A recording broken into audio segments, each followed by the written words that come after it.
ठिकाणी उपस्थित आहे।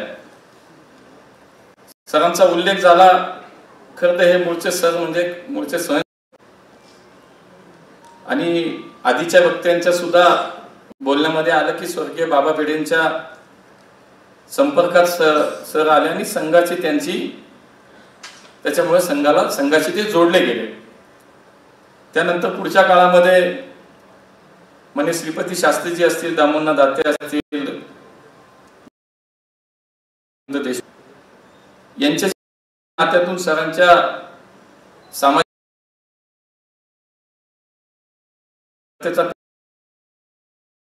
आणि त्या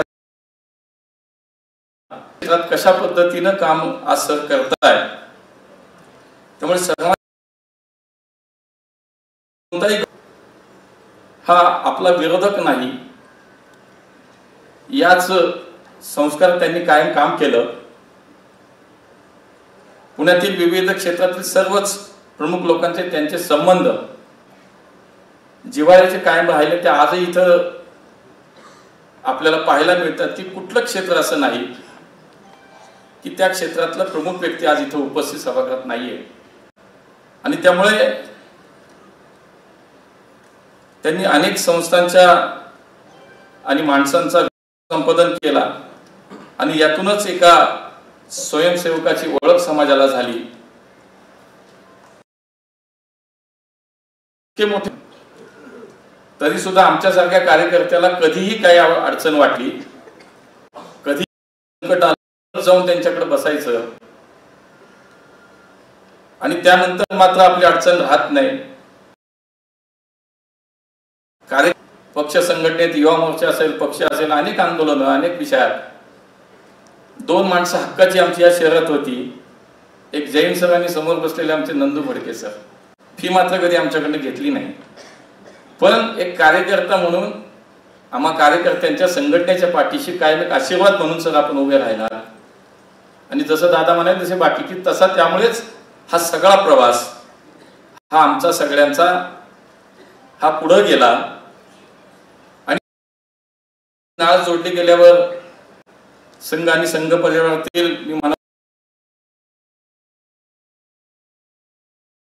संघ हक्काची जागा बनली, हक्काची व्यक्ती आमच्या, आणि म्हणून काही ना काही अडचणी आल्या तरी सुद्धा एक कुठल्याही प्रकारची समस्या तिथं घेऊन गेल्यानंतर आपल्याला मदत होते, आपल्याला होतं, अशा पद्धतीचं एक व्यक्तिमत्व म्हणून आम्ही सरांकडे पाहतो। जसं अनेक संघटनेचा, अनेक संस्थांचा उल्लेख झाला, मग जितो सारखी एक आंतरराष्ट्रीय राष्ट्रीय स्तरावरती संघटनाची सामाजिक संस्था काम करते, ती असेल, कल्याणकारी अपंग कल्याणकारी संस्था असेल, शिक्षण प्रसारक मंडळी आहे, निरामय ट्रस्ट काम करत आहे, खडकी एज्युकेशन सोसायटी आहे, सायन्स अँड टेक्नॉलॉजी पार्क या काम करताना त्या कामाला सुद्धा न्याय देण्याचा आपण कायम प्रयत्न केला। आणि म्हणून त्यांची कार्यक्षमता, इच्छाशक्ती आणि अभ्यास याचीच प्रचिती ह्या त्यांच्या बहुआयामी व्यक्तिमत्वामधून आपल्या सगळ्यांच्या समोर येते। आणि म्हणून हे सगळं करत असताना विद्यापीठात सुद्धा अधिसभेवरती त्यांनी काम केलं, कायदा अभ्यासक्रमात शिकवायला जाणं, बार असोसिएशनचं काम पाहणं, एक व्यक्ती किती प्रकारचं काम करू शकते हे मला असं वाटतं सरांनी पाहिल्यानंतर आपल्याला लक्षात येतं। आणि हे सगळं करत असताना स्वतःचा व्यवसाय सांभाळणं हे सुद्धा मला असं वाटतं की अत्यंत चांगल्या पद्धतीने सरांनी सांभाळलं। खरं तर उल्लेख झाला की राजकारणामध्ये येताना सुद्धा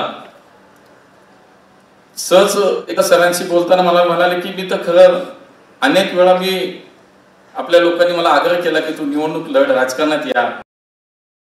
मी कधी राजकारणात आलो नाही, असं वाटतं ते राजकारणात नाही आले, पण राजकारणामध्ये आम्ही लोकांनी म्हणजे निवडणूक लढायची म्हणले संधी होती, पण मी नाही म्हटलं। पण आमच्यासारखी लोक ज्यांनी काम केलं, लढल्या, जिंकल्या, या सगळ्यांच्या मागे एक अदृश्य शक्ती असायची, एक हात असायचा, ते म्हणजे सर असायचे। आणि म्हणून आधी बोलणार नाही, भाषण आणि त्यांचे विचार सुद्धा आपल्याला ऐकायचे। आणि अशा या व्यक्तिमत्वाचा सन्मान होतोय, गौरव होतोय। सर आपल्याला मनापासून या ठिकाणी शुभेच्छा व्यक्त करतो आणि भविष्यामध्ये सुद्धा आपल्या हातून अशाच प्रकारे समाजाची सेवा घडो, चांगलं काम आपल्या हातून घडो आणि आपला शतक महोत्सव सुद्धा अशाच पद्धतीने आम्हाला साजरा करण्याची आपण संधी द्यावं, एवढीच या निमित्ताने खूप शुभेच्छा. परमेश्वराला प्रार्थना. खूप खूप धन्यवाद सर, आपल्याला खूप खूप शुभेच्छा. धन्यवाद.